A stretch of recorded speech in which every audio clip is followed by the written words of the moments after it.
Welcome po sa ating lahat. Amen. Welcome back sa mga nawala ng matagal, sa mga welcome back to sa mga galing Pilipinas at nakabalik ng Bahrain. Amen. Lakas. Back. Sa mga first timer, welcome. Praise the Lord. Praise. Iwasan natin masyadong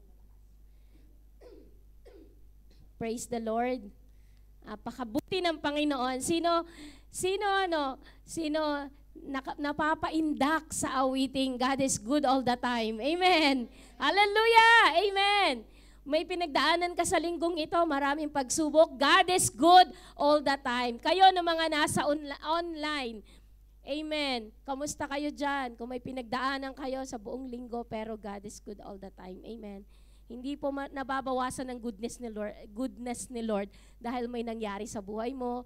Hindi nababawasan ng goodness ni Lord dahil sa mga sitwasyon. Sometimes there are so many things that happen in our lives, self-inflicted.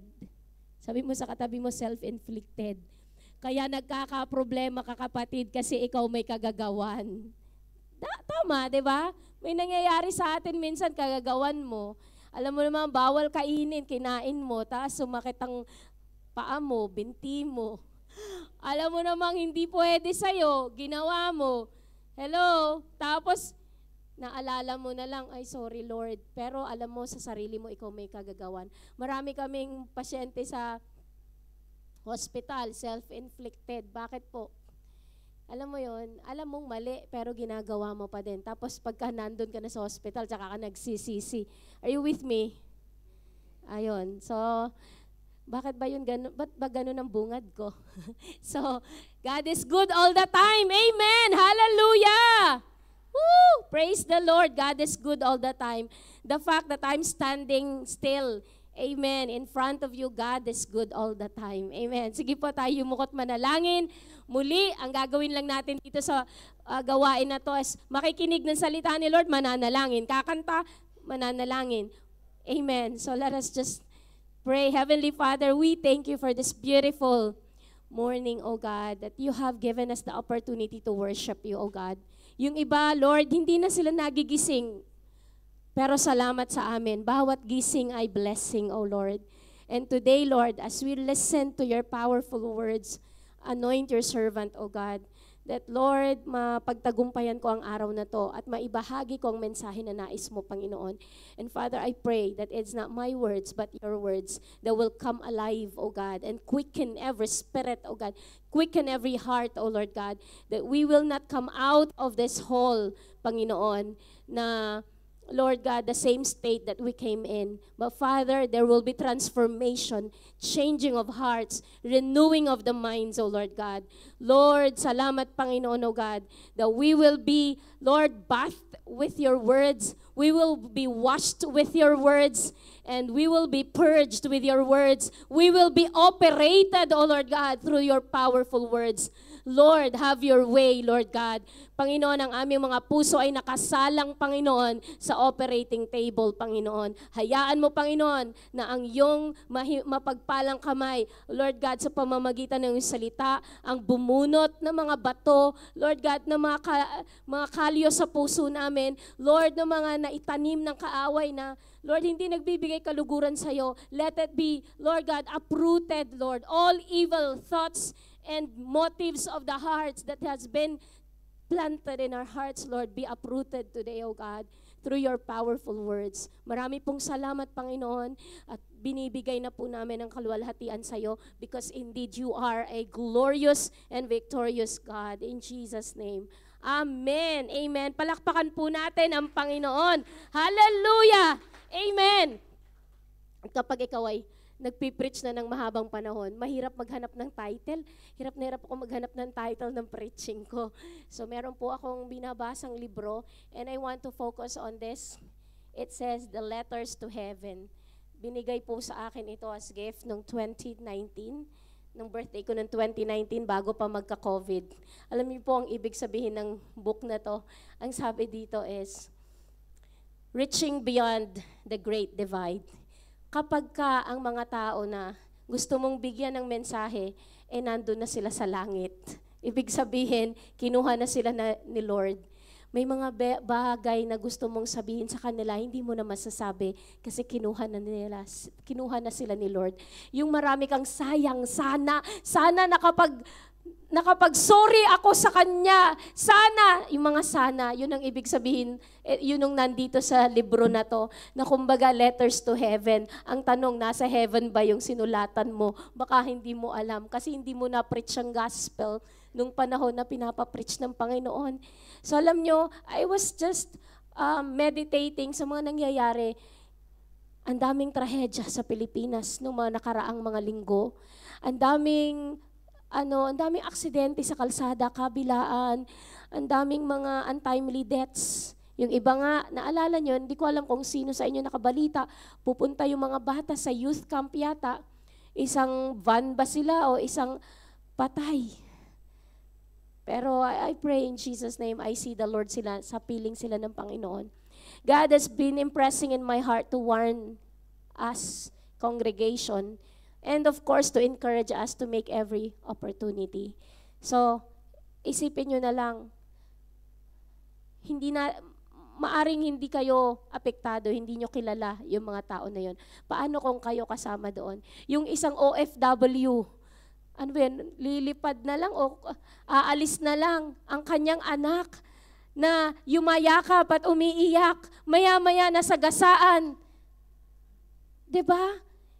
Ang saklap, wag naman nawa mangyari sa atin yon. Pero dahil nangyayari sa kanila, ano ang dating sa atin mga Kristiyano, mga kapwa natin OFW, napakasaklap, 'di ba? Yung ganung pangyayari. So parang ang sakit na hindi natin alam. Yumayakap pa yung bata, alam nyo, umiiyak pa, nagabababay. Naalala ko tuloy noon si Jacob at saka si Colleen, nung si Brother Leonard ay pumunta ng UAE sa sobrang drama at iyak ng mga bata. Alam nyo yun? So, alam nyo yun, na nadudurog ang puso natin, pinapanood natin sila na talaga namang, Daddy, wag ka nang umalis, ganun. So, pero bilang mga magulang, iiwan nyo yung mga anak ninyo, di ba masakit yon? Sino sa inyo nakaka-identify? Yung hiwalayan blues nung nag-abroad kayo, tapos yung mga anak nyo. Pero praise the Lord, maayos si Brother Leonard naman sa kanyang work. Pero yung tatay na to, na abroad na lang, tapos yung kanyang anak, umiiyak pa, babae, baby girl. Alam nyo, very close pag baby girl sa mga tatay. Sino nakaka-identify? Pag tatay, baby girl, mga girls, mas close sa tatay kaysa nanay, di ba? Pag mga lalaki naman, close sa nanay. Parang ganun, ewan ko lang ang totoong buhay. Pero sa amin, close kami kay Papa, dahil mga babae, ganun.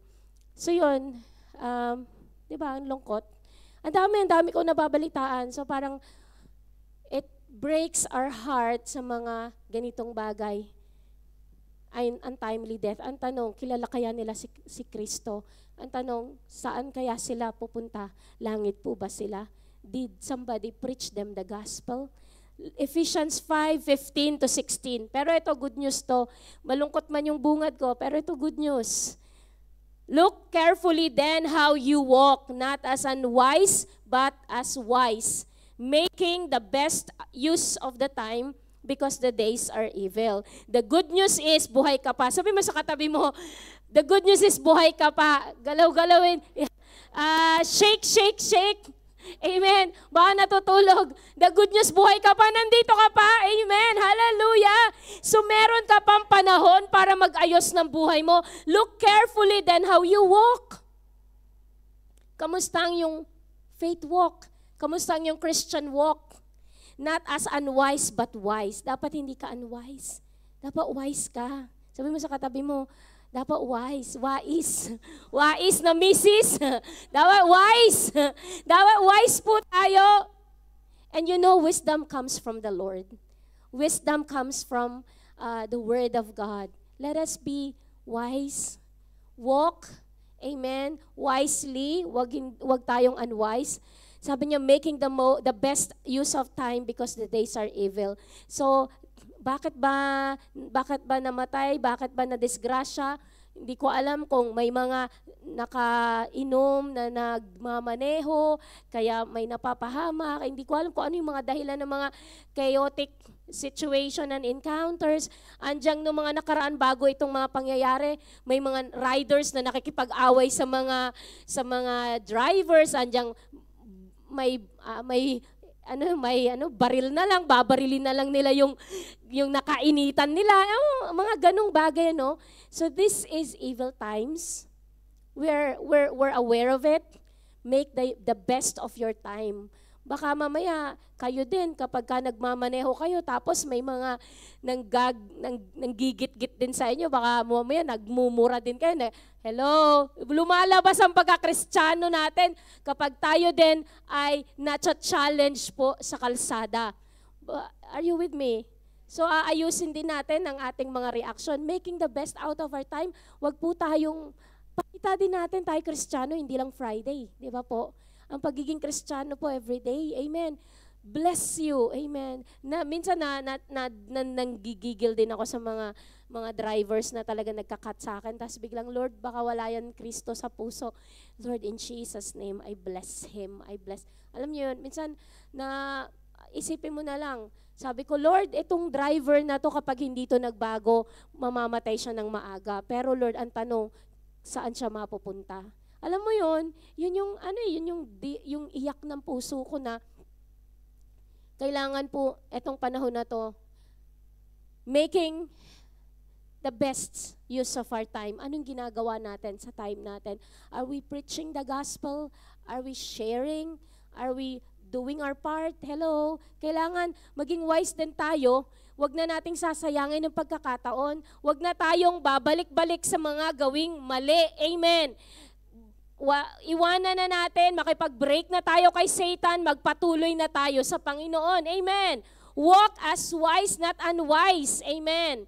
Let us walk in the light because we are in the light. Because Jesus is the light. Huwag na po tayong babalik pa sa mundo. So, ito pong letters to heaven na ginawa kong title. Actually, hindi masyadong relevant dun sa topic ko. Pero, letters to heaven, gawin na natin yung time natin, spend time with people that we love, and share na natin ang gospel. Kasi baka mamaya, letters to heaven ka na lang. Ibig sabihin, nasa heaven na yung tao, o kaya hindi nga alam natin kung sa heaven napunta. Kasi, they're gone. Papasyalan ko pa lang sana nawala na siya, papasyalan mo na lang sa burol. Are you with me? Letters to heaven, kasi yung mga sana nasabi mo sa kanya. Ito, yung letter niya, nung itong writer na to, si Calvin, letter niya to sa heaven kasi yung mga sinulatan niya, yung mga namatay na. Kasi hindi niya nasabi yung mga message niya. So only if I could share sabi niya, yung mga mensahe ko sa kanila. So natutuwa ako sa mga letters niya because poetic siya, magaling siya, gumawa ng poems at saka mga messages niya. Parang ang sarap na habang binabasa ko siya, nakikita ko yung mga kinikwento niya yung mga sitwasyon na nangyari, kung paano niya nakatagpo yung tao hanggang sa namatay na yung tao. So he invested time to write a letter para sa kanila na, Lord, kumbaga sa kung mabasa mo man ito. Alam niyo yun? So, hanggat buhay pa tayo, let's think of people that we need to make amends to. Baka may mga tao tayo nasaktan, mga tao tayong hindi pa nakausap ng mahabang panahon, kausapin na natin. Baka mamaya, mababalitaan mo na lang sa Facebook, may kaibigan ka, naglagay ng itim. Kumusta? Ano nangyari? Sino? Condolence. Minsan kapag block na agad yung nasa Facebook, puro na condolence. Teka lang, ano ba meron? Sino? Di ba? Mare, mate, condolence, sinong patay? Yung mga ganun Kasi nakita na yung kapag black, alam na condolence. Ako, PPM ko muna, tatanungin ko. Baka mamaya nag-condolence ako, yung pala pusa lang niya na namatay. Alam niyo, dahil sa mundong ito, madali na lang tayong na broken-hearted siya. Nilagay niya ang black. Kasi durog siya Wala siyang makitang liwanag. Are you with me? So, yun na nga, kung baka mamaya mawala na lang sila na hindi natin hindi pa natin nare-reach out. Galit na galit ka pa, hindi mo alam, wala na pala sa mundong ito. So alam niyo yun, let's make some thoughts write that the people that we need to talk to habang nabubuhay pa tayo. Sulatan natin, baka mamaya yung magulang mo, matagal mo nang hindi kinakausap dahil masama ang loob mo. Yung pala may sakit na't lahat, kinat off mo lahat ang usapan, naka-block na sila, yung pala hindi mo na alam kung ano na nangyayari. Yung mga binlock mo dyan na mga matagal nang masama ang loob mo sa kanila, baka naman pwede nang mag-heal ang sama mo ng loob. Make something at nang hindi na magbago pa ang sitwasyon, tsaka ka na lang magsisi, letters to heaven na lang ang iyong diskarte. Proverbs 1 verse 7, the fear of the Lord is the beginning of knowledge. Fools despise wisdom and instruction. Amen. So alam niyo po, ang totoong wisdom, nag-uumpisa sa fear of the Lord. Kapag may fear of the Lord tayo, we want to know God, and alam niyo, gusto natin mabigyan ng glory ang Panginoon, that's the beginning of wisdom. Kapag ka ayaw, alam mo yun, kapag ka may takot ka sa Panginoon, gusto mo si Lord na mag-glorify sa buhay mo, that's the beginning of wisdom. Pero kapag ikaw na nagsasarili, fools ang tawag doon, you despise wisdom, you despise distraction. Pag sinasabihan ka, makikinig ka. Amen po ba? Uulitin ko, pag sinasabihan, makikinig. Hindi yung paulit-ulit na lang yung mga matatanda na nagsasabi sa inyo, wala pa kayong nakukuhang lesson, wala pa kayong natatanggap. Si pastora paulit-ulit na nagpipreach, wala lang, hindi napapakinggan. Hello, the fear of the Lord is the beginning of wisdom. Fools despise wisdom and instruction. Kaya ka napapahamak, hindi ka nakikinig sa instruction and wisdom. Ang daming nakapaligid sa'yo, may care group leader ka na, may pastora ka pa, marami nakapaligid sa'yo pero hindi ka nakikinig. Hello? Napapahamak ka. Ang tawag doon, fools. Bakit? Ang dami na nagwa-warning sa'yo, ang dami na nagsasabi sa'yo, hindi ka pa rin sumusunod, hindi ka pa rin nakikinig. Fools ang tawag doon. Amen po ba? Kaya dapat nakikinig and then ina-apply. Amen. Amen. Pagpalain ni Lord ang asan mga care group leaders dyan? Taas ang kamay. Praise God. Salamat sa mga buhay ng mga care group leaders na nagpapastor, na nag-aalaga ng mga kapwa natin members. Praise the Lord. They are men of wisdom. Sa mga care group members, makinig sa mga care group leaders. Amen po ba? Kapag may sinasabi si care group leaders, makinig po tayo. Kasi God is using our little pastors na yan in a small group para gabayan tayo, warningan tayo. Amen po ba? Kasi kapag hindi nila ginawa yung part nila, at ano nangyari sa inyo, letters to heaven na lang po. Hello? Are you with me? Letters to heaven na lang. Ang tanong, sabi ko nga, heaven nga ba? Paano kung napahamak, hindi napunta ng heaven? O anong gagawin natin? Anong message natin? Letters to. Are you with me? Nagkakaintindihan tayo? Basahin natin Proverbs 1:20-33. Samahan niyo po ako magbasa. Wisdom.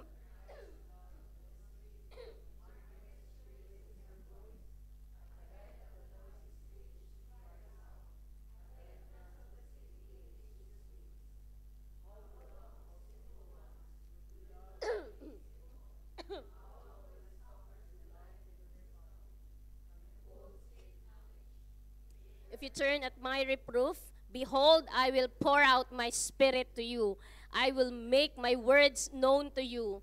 Because I have called and you refuse to listen, because you have ignored all my counsel and would have none of my reproof, I also will laugh at your calamity. I will mock when terror strikes you. When terror strikes you like a storm, and your calamity comes like a whirlwind. When you distress and anguish come upon you, then they will call upon me, but I will not answer. They will seek me but will not find me, because they hated knowledge and did not choose the fear of the Lord. Would have not of my counsel and despised all my reproof.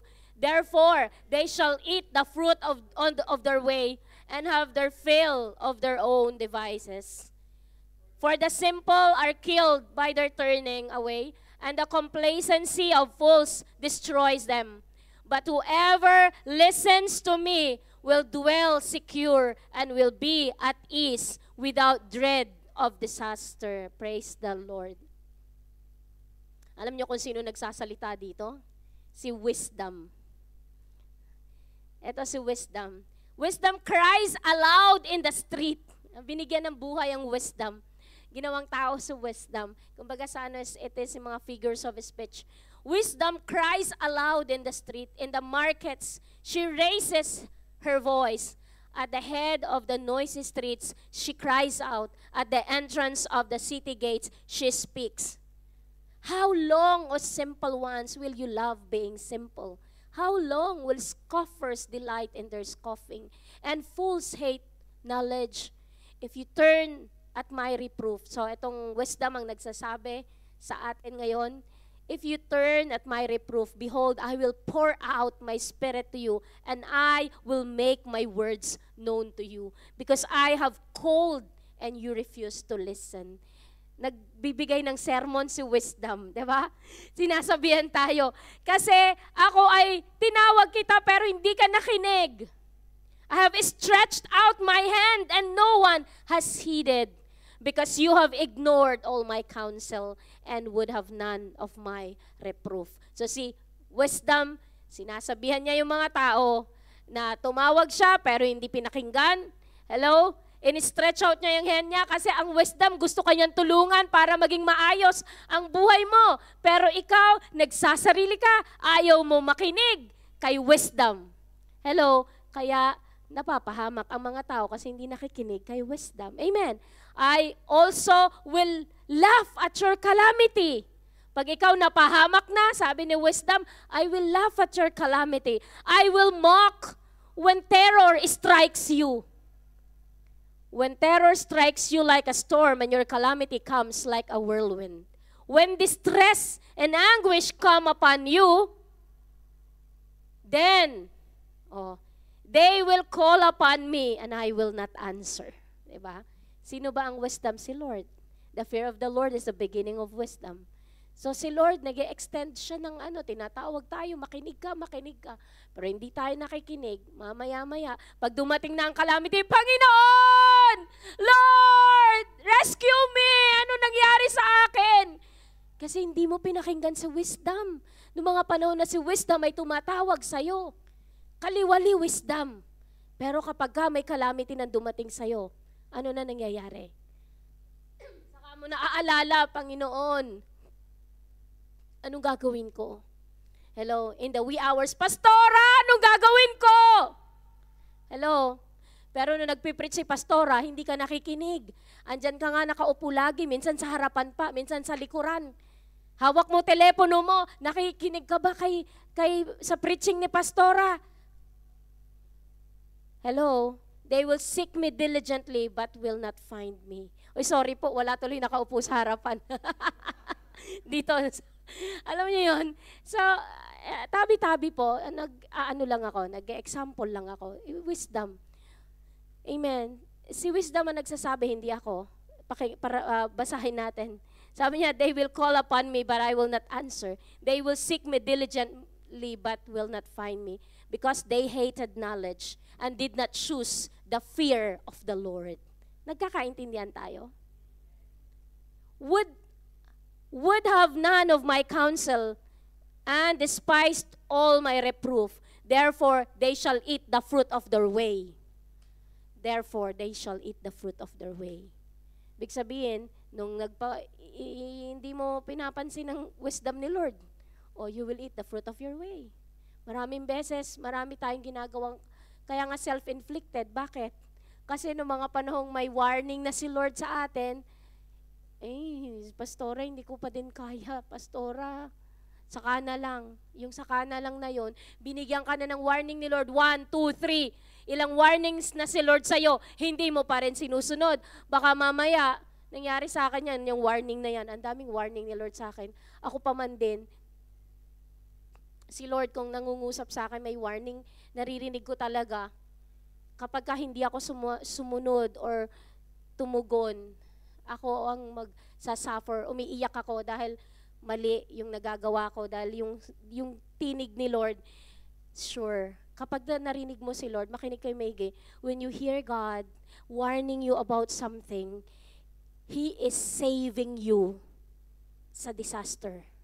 Ako, madaming beses akong matigas ang ulo, hindi ako sumusunod, napapahamak ako. And praise the Lord, sa biyaya niya, nakakatayo pa din ako. Pero marami akong kalokohan sa buhay na winarningan ako, narinig ko na si Lord, hindi ko pa na-aksyonan, and I suffer from it. Kaya sabi ko, Lord, naalala ko, hindi ko makalimutan talaga nga yung, ang dami pero yung sa Saudi kami, na nagmamaneho kami, hindi ako nagmamaneho, magkasama kami, 4 kami, a-attend kami ng prayer meeting, 3 days prayer meeting sa Riyadh. Mainit kasi that was, ewan ko, September, October, mainit pa po. Mag-aalas, mga tanghalian parang nag-move kami through 2 o'clock. 5 hours na drive yon, makakarating kami ng basta 7 o'clock. Or mas maaga kami nag-move yata. Narinig ko na, nakakita ko ng McDonald's, tapos gasoline station, and sabi na sa akin, gasoline or petrol. Sabi ko dun sa nagmamaneho, petrol po tayo. Ay hindi, madami pa yan, 3 bars pa yan, sabi sa akin. O edi, yung 3 bars na yon, naka 100 plus kilometers na kami, wala nang susunod na gasoline station. Naaamoy ko na yung, hanggang nakita ko na 2 bars na lang, mamaya 1 bar na lang, mamaya blinking na siya. Tapos naamoy ko na talaga, wala nang gas yung sasakyan namin. Pero wala na kaming nakitang gasoline station. Disyerto na, diretso na.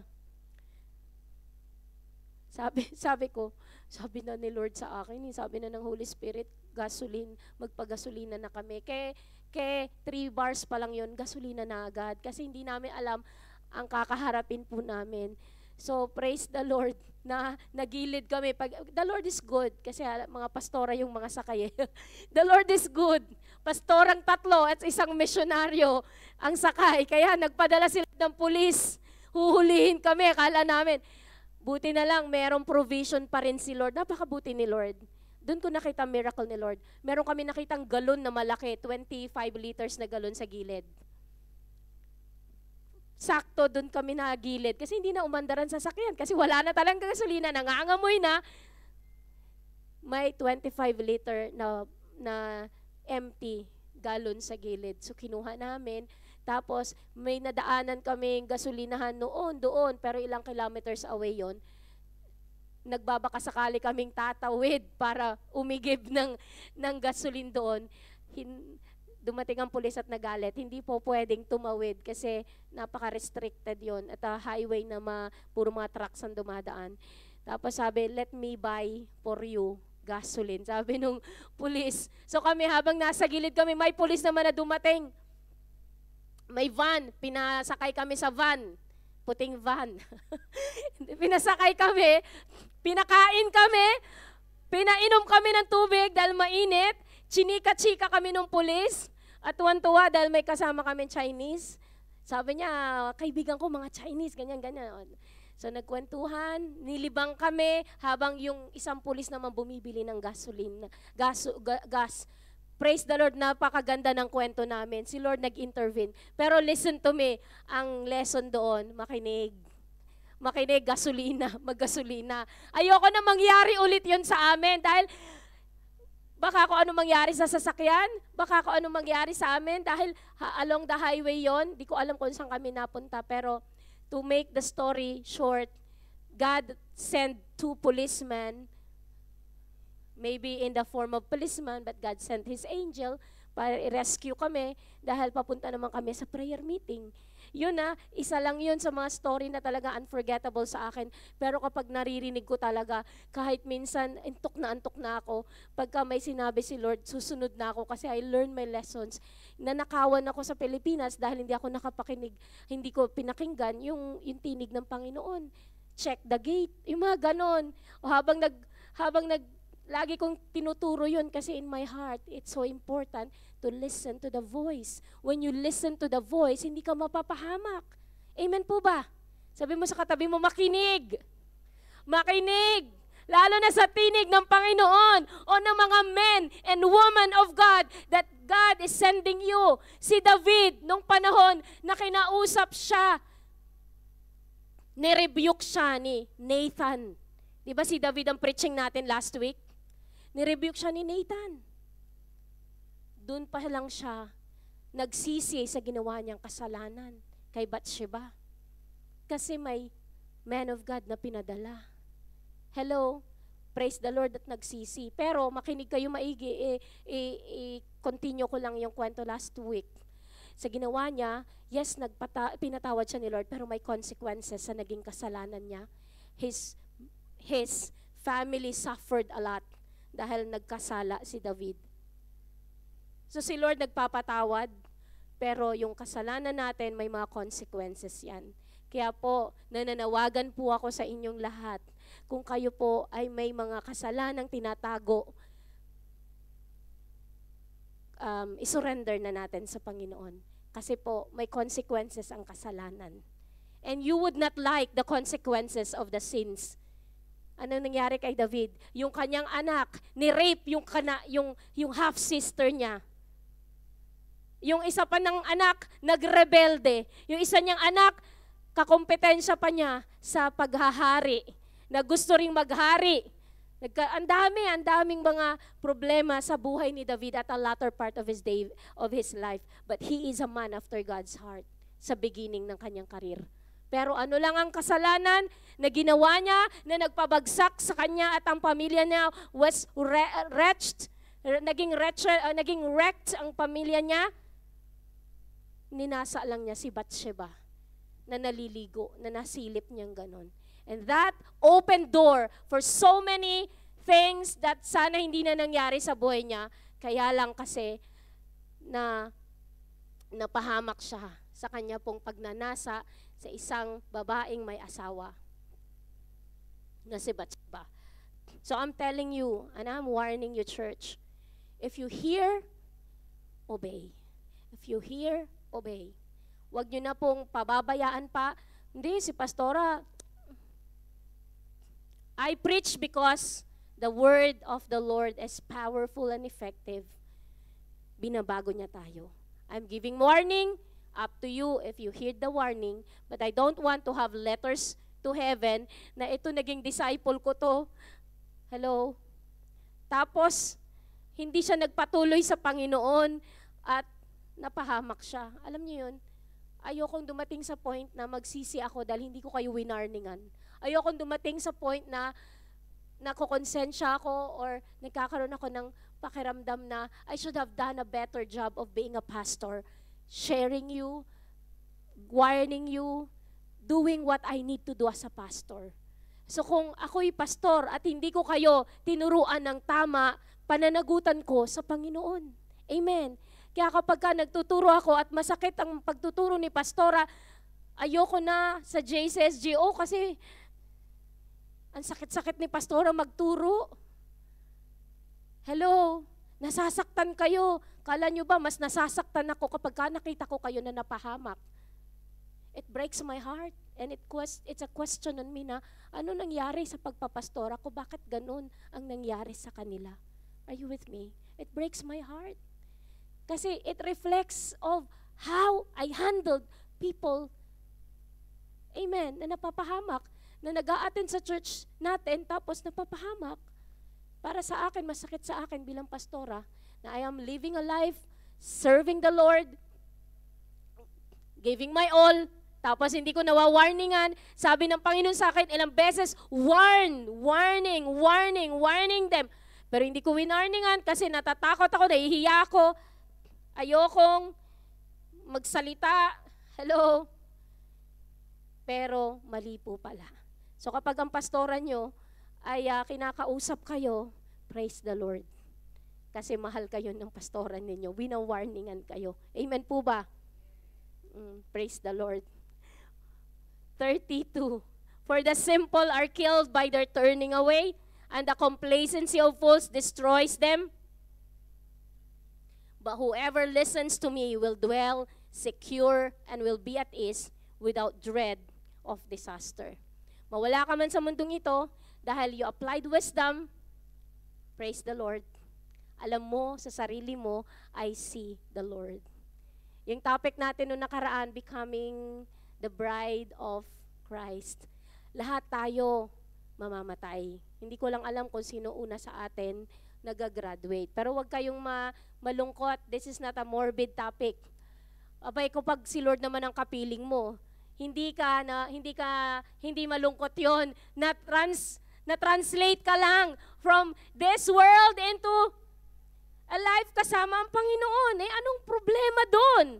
At least you lived a life na naglilingkod sa Panginoon. Matakot ka kung hindi mo kilala ang Panginoon. Tapos mamamatay ka, alam mo kung saan ka mapupunta. Are you with me?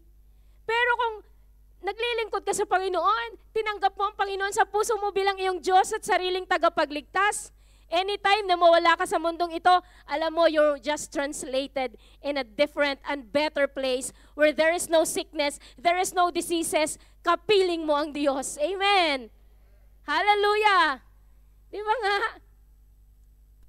Yung kanta, I can only imagine ano ang itsura ng Panginoon, anong gagawin ko kapag magkita na kami. Parang excited ka sa isang lover mo, matagal. Sino usong sulatan? Yung ano ba yun? Noon kasi sulat lang. Tapos magkikita kayo, mag-eyeball kayo. Yung mga chat noon na wala pang textmate. Mag-eyeball kayo, ano kaya itsura niya? Noon wala pang mga isisend mo yung picture. Wala pa noon. Kasi wala pang high technology. Ngayon may video call na, kilala mo na agad yung kachat mo kahit na hindi mo pa na-meet physically. Pero noon wala. Yung pag magkikita kayo, ano kaya itsura niya? Yung mga iba, cassette tape pa, pinapadala. After 2 weeks, dadating or months. Tapos makikinig ka, kilig na hindi mo nga alam kung ano mukha niya. Hello? Pero pag si Lord, maraming description kung ano itsura ni Lord, pero hindi talaga natin alam ang totoong itsura ng Panginoon. But in the Bible, dinidescribe siya. So, ano kaya ang itsura ng Panginoon sa totoong buhay? Di ba? I can only imagine, anong gagawin ko pag nagkita na kami ng aking lover na si Jesus, di ba? What a beautiful name it is. Hallelujah. Jesus, the most beautiful name of all names. Hallelujah. Napakaganda ng pangalan ng Panginoon. You are beautiful beyond descriptions. Hallelujah. Abay, kung gano'n naman ang description ng ating Panginoong Yesus, sino ba naman hindi excited na makita siya? Diba? Sino hindi excited?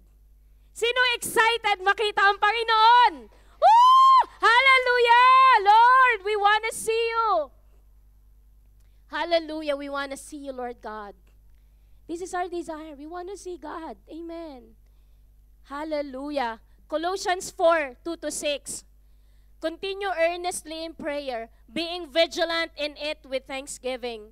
Meanwhile, praying also for us that God would open to us a door for the word, to speak the mystery of Christ, for which I am in chains, that I may make it manifest, I ought to speak. So si Pablo, sinasabi niya na maging vigilant tayo sa prayers. Sabi mo sa katabi mo, vigilant sa prayers. Huwag tutulog-tulog, huwag tinatamad pag usapang panalangin. Hello? Dapat vigilant, dapat mapagbantay. Amen. Hallelujah. Huwag kang ano ba yung NR? Apathetic. Yung, ano ba yung tawag yung, wala kang reaction, wala kang nakikita, wala, nonchalant. mga words na ngayon na lang lumilitaw. Ayan. NR, no reaction. Dapat ikaw ay earnestly nananalangin, vigilant. Pagka ikaw nagising ng madaling araw, Panginoon, anong gusto mo ipanalangin ko? Meron bang kapatiran na may pinagdaraanan ngayon? Kailangan ko ipanalangin. Bend my knees in prayers. Alam nyo, kapag kayo ay, alam nyo, nagiging earnest in prayer kayo, meron kayo intercession sa puso ninyo, na kapag kayo ay ginising ng Holy Spirit, something has to be done. May ipagpe-pray ako. Sabi mo, pastora, bago lang ako. Marami tayong kakilalang kapatiran na baguhan lang sa church, pero nagkaroon ng heart of intercession. Kahit na madaling araw nagigising, they pray. Minsan nagigising sila ng bangungot, may nababangungot sila, they pray. Kesa naman mabangungot pa ako, hindi na ako babalik sa higaan ko, mananalangin na lang ako. Panginoon, sino ba ang gusto mo ipanalangin ko? Bigla-bigla nagugulat ka, bakit ko siya napanaginipan? Hindi ko naman siya kilala. Pero kapatiran sa church, God wants you to pray for that person, pray. Hindi ko alam kung ano ipagpe-pray ko sa kanya.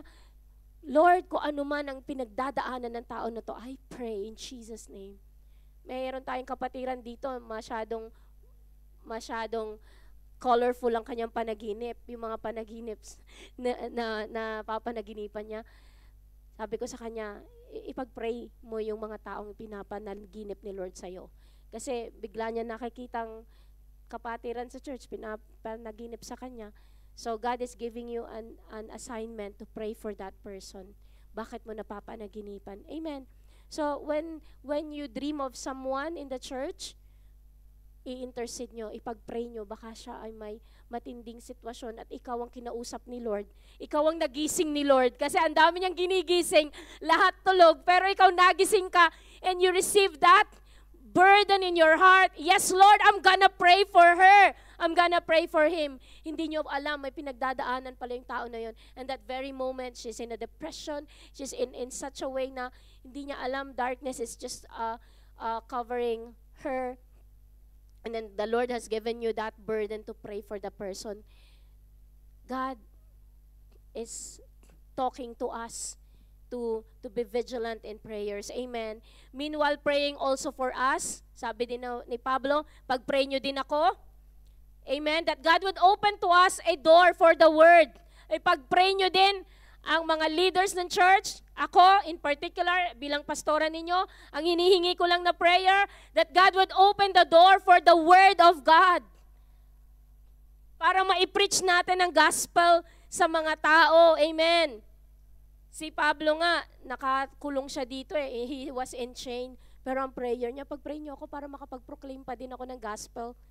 Kahit na naka-house arrest na siya or na-arrested siya, Pero ang prayer pa rin niya, makapagsalita siya. Kasi sabi niya, ang naka-chain lang ay ang kamay ko, pero hindi ang Word of God. Ang Word of God, ang bibig niya nakakapagsalita pa siya. May he find the door, an opportunity for the Word to be spoken. Amen. That I may make it manifest as I ought to speak.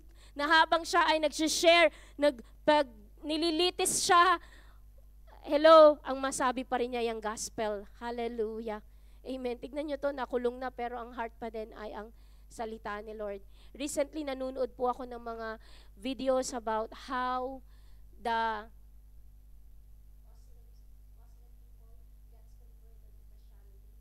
ang titindi, ang sarap panuurin.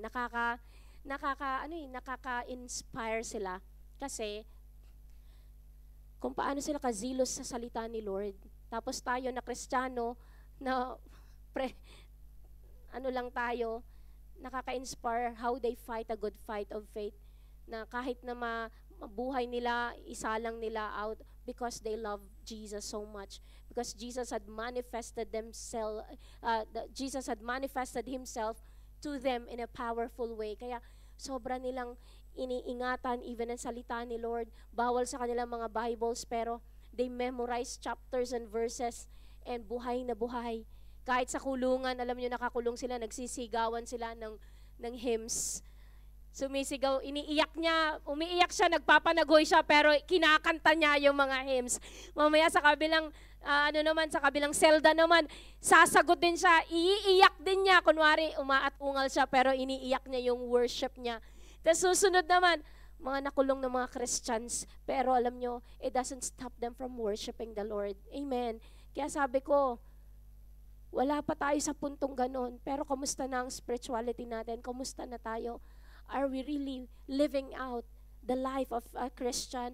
And are we fighting? And are we doing our part as Christians? Kung paano strong tayo in our conviction to preach the gospel. Verse 5, walk in wisdom toward those who are outside, redeeming the time. Let your speech always be with grace, seasoned with salt, that you may know how you ought to answer each one. Walk in wisdom, mga kapatid. Pati sa mga outsiders, sabi niya, redeeming the time. Sa mga tao na nasa labas, given the opportunity, preach the gospel, redeeming the time. Baka mamaya, last meeting nyo na yon. Hindi natin alam kung ano mangyayari sa kanya. Sasabi mo, kausap lang kita kahapon, bakit umalis ka na? Bakit iniwan mo na kami? Yung mga ganon. Pero nung kausap mo, napatanggap mo ba sa Panginoon? Yun eh.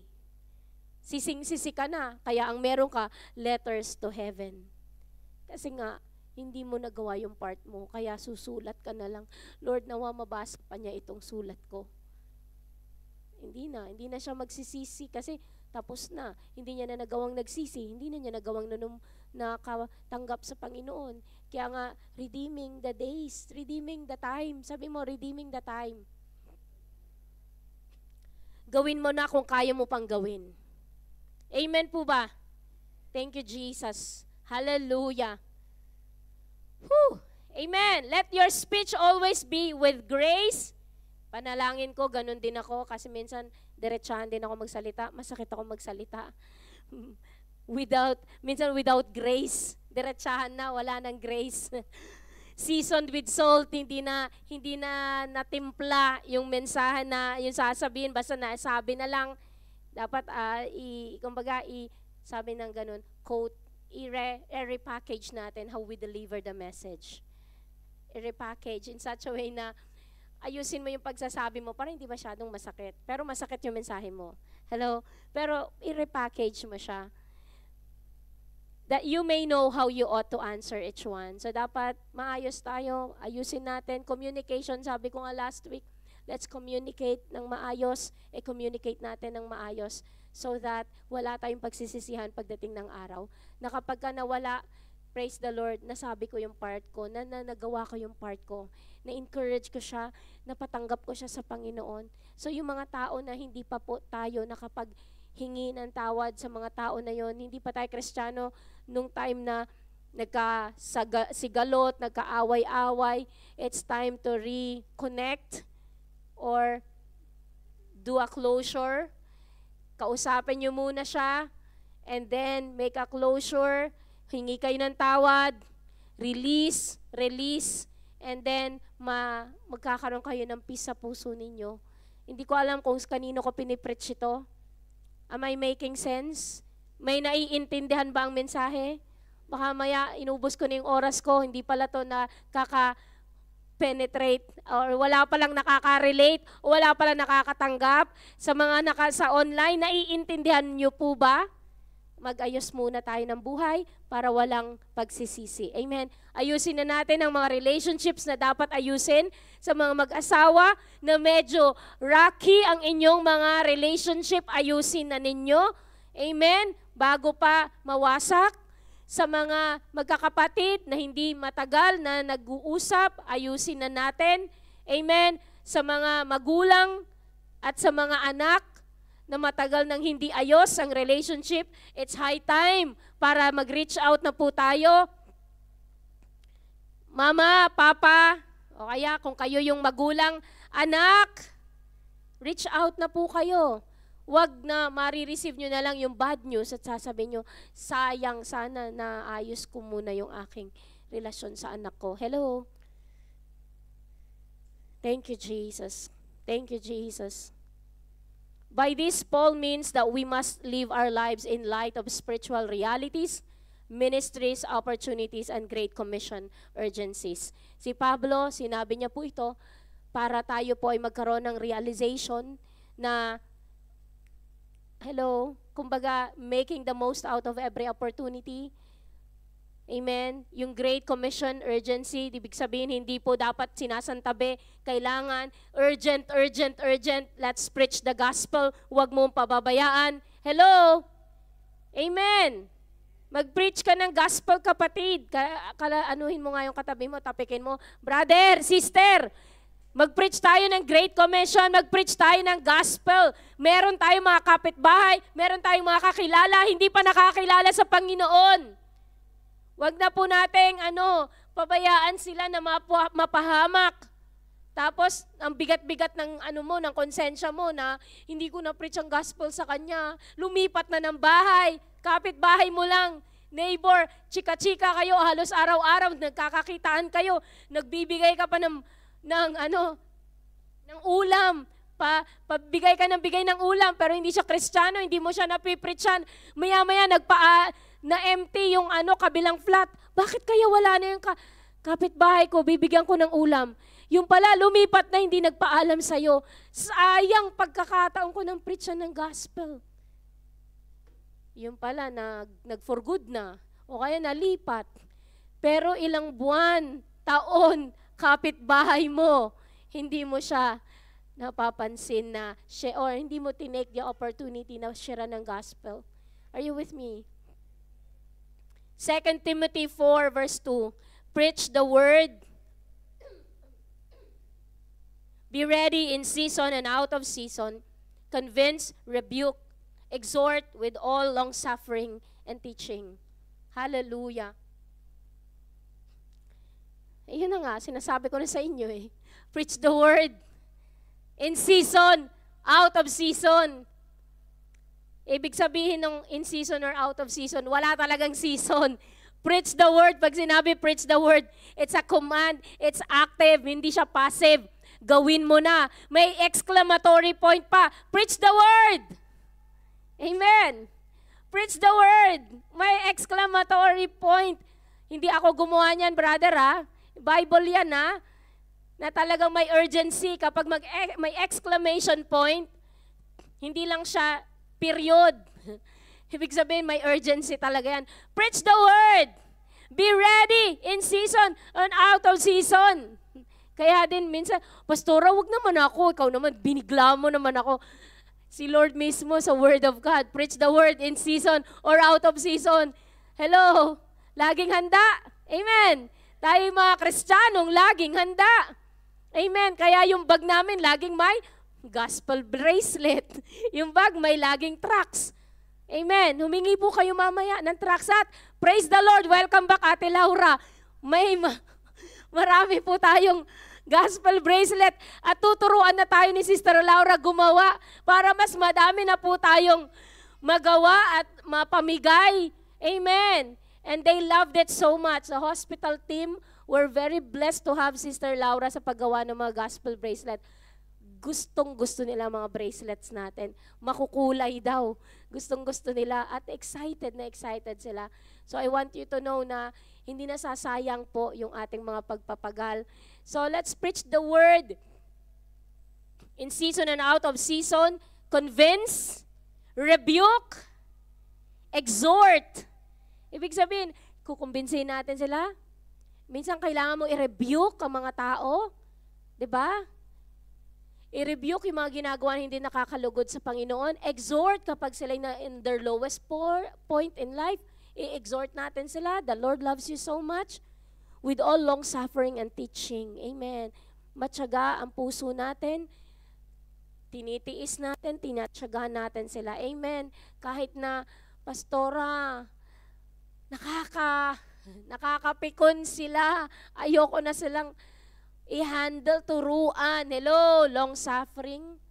Ipagpatuloy mo, care group leader, hawakan mo sila, warningan mo sila, i-rebuke mo, i-exhort mo, i-restore mo sila sa Panginoon. Kasi kung hindi, mapupunta sila sa, amen, sa anong tawag dito, sa eternal destruction. Sa Proverbs 27 verse 1, do not boast about tomorrow, for you do not know what a day may bring forth. Pastora, tsaka na lang. Pastora, bukas na lang. Pastora, may time dyan. May time. Hello? Baka mamaya hindi na dumating yung time na yun, kaya ngayon na. Amen. That's urgency. Ngayon na. Sabi mo, ngayon na. Ngayon na. Amen. Hallelujah. May natutunan? Tumayo tayong lahat sa presensya ng Panginoon. Amen. Hallelujah. So, I'm giving you a challenge. Kung may mga tao kayo na naalala as I preach, siguro naman God is a God of remembrance eh. Ilalagay sa utak ninyo yung mga, may mga tao pa pala kung hindi na nagkaroon ng pag-ayos ng puso. Nagkasamaan kami ng loob, hindi ko siya finorgive, or hindi ako nakipag-ayos sa kanya. Nag-iiwasan kami, o whatever. Whether it be nandito, o nasa Pilipinas, o nasa ibang panig ng mundo, social networks, social medias are all over. Reach out. May Facebook Messenger, may email, ano pa ba? Ano bang means of communication? May Instagram, may anywhere that you can chat and reach out to the person. Kung meron kang nasaktang tao, may boyfriend ka noon na iniwanan mo, may girlfriend ka, iniwanan mo, hindi kayo nag-closure with the blessing of your husband or your wife. Lalo na, hindi ko alam kung anong pinagdaanan ninyo, why don't you just reach out? Sabihin mo na, ako ay nakakilala na sa Panginoon at alam ko maling-mali ang nagawa ko sa'yo. Humihingi ako ng tawad. And after you say your apologies and asking for forgiveness, then, and I'm gonna close this chat because I have a family of my own and ayokong magkaroon ng problema kami mag-asawa, then I'll have to be blocking you from now on. Pero, humingi ka pa ng tawad. Yung mga ganun, do something. Do something that you will not normally do as an individual because there is pride, because there's so much, pero dahil mahal mo ang Panginoon at may pinapagawa si Lord sa'yo. And for the sake of your clear conscience, na may peace kang makakatulog dahil wala ka nang inagrabyado sa buhay mo, why don't you just start talking to God? Lord, put in remembrance ano man yung mga nasa puso ko, ano man yung mga nagawa ko na nakalimutan ko na dahil matagal na. Lord, put them into remembrance, oh God, so that I could do my part. Malay nyo yung tao sa kabilang parte ng mundo ay hanggang ngayon nagsasuffer pala. Punong-puno siya ng galit po at sama ng loob sa inyo dahil hindi nyo pala siya binigyan ng chance of explanation or whatever. But when you reach out at sabihin ninyo at humingi kayo ng tawad, that is the only thing that they are waiting for them to move on, for them to have a blessed life. Letters to heaven. Huwag na nating dalhin pa, antayin pa that they are gone in this world bago po tayo umaksyon. And it's an opportunity for you to preach Jesus to these people na maaring nasaktan nyo o nakasakit sa inyo.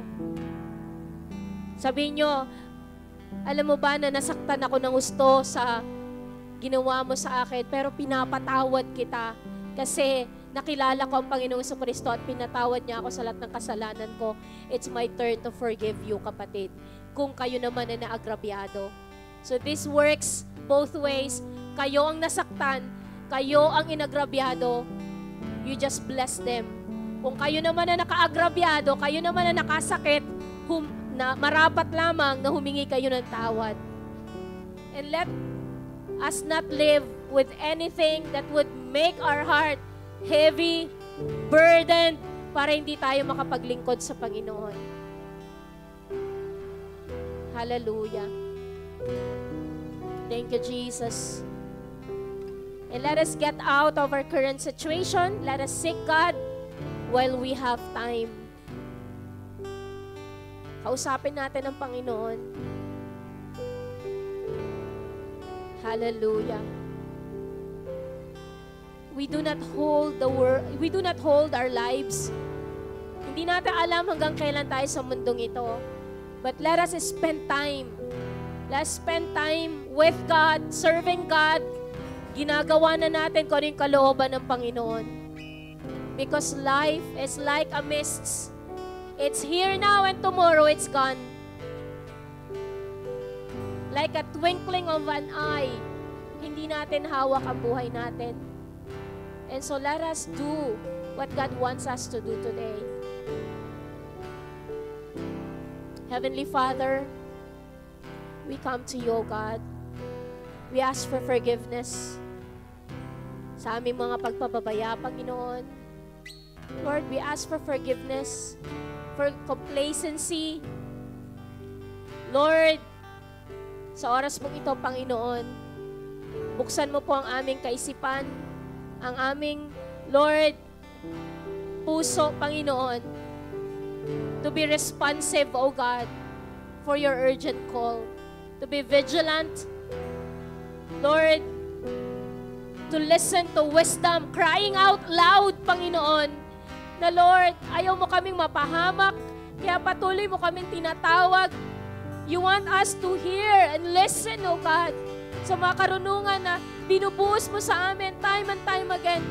Lord, salamat sa iyong salita. Salamat sa binubuhos mo sa amin through the Word of God that we read, we listen to. Lord, sa mga preachings, O God, sa mga lectures ng aming mga care group. Lord, marami pong salamat. Hindi mo kami nilulubayan. Lord, lagi mo po kami constantly nire-remind what we need to do, Lord God, while we're here on this planet Earth, Panginoon. And so we thank you, O God. Marami pong salamat. Binabago mo kami. From glory to glory, we worship you, Jesus. Hallelujah. Thank you, Jesus. Sige po, kausapin natin ang Panginoon.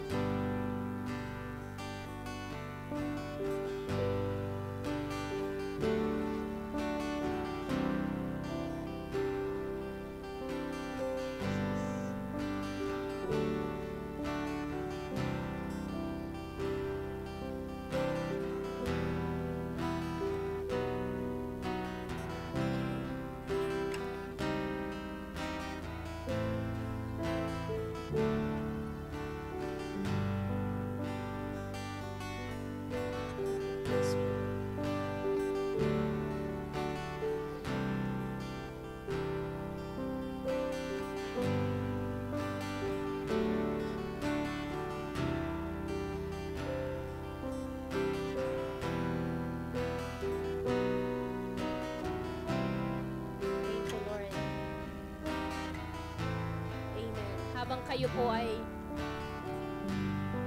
nare-remind ng Panginoon, binibigyan kayo ng set of instruction on what to do. I've done my part to give you reminders, to give you warnings, encouragement.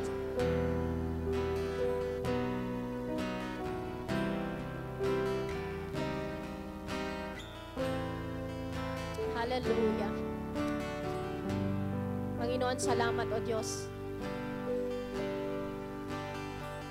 Salamat, Panginoon, Lord God, na sa pamamagitan ng iyong salita ngayon, we will be, Lord God, unburdened. Lord, yung mga baggages na dala-dala namin, Panginoon, sa mahabang panahon, Panginoon, ay tunay nga ina-unload mo, Panginoon, Lord God. Because it's not, Lord God, it's not easy to move forward na mabigat ang aming mga shoulders, mabigat ang aming mga kalooban, mabigat ang aming mga puso, Panginoon. We cannot strain forward and run the race with perseverance, Lord. Yung race na nakaset sa amin, ang hirap tumakbo kapag maraming kabigatan, Panginoon. And so we need to, Lord, unburden, remove all this weight that are entangling us, not to pursue, Lord God, your great call for our lives, O God. Kaya, Lord, sa oras mong ito, Let this burden be lifted kay brother. Let this burden be lifted kay sister. Lord, matanggal lahat ng mga sabit-sabit sa amin, Panginoon, na pumipigil sa amin para magpatuloy sa iyo, Panginoon. Lord, that we will be free. Lord, magaan ang pakiramdam kapag wala ng galit, tuot, sama ng loob sa aming mga puso, Panginoon. Lord, marami pong salamat. Holy Spirit, have your way. Ikaw po yung nag-oopera sa aming mga puso ngayon, Panginoon. Ikaw po, nagtatanggal, Panginoon, ng mga alaalang mapapait, Panginoon, sa puso namin, Panginoon. And Lord, thank you, Jesus, for giving us the opportunity, Lord. Now is the time. Hindi bukas, hindi sa mga susunod na panahon. But Lord, today is the day that you have made. Gawin mo kung anong nararapat sa puso ng bawat isa. At hayaan mo, Lord God, na magawa namin lahat, Panginoon, na nais mong gawin namin sa mundo nito. Thank you, Lord Jesus. We give you all the glory, the honor, the adoration. In Jesus' mighty name we pray and we declare, Amen, Amen. Praise the Lord. Hallelujah. Tayo po'y makakaupo sa presensya ng Panginoon.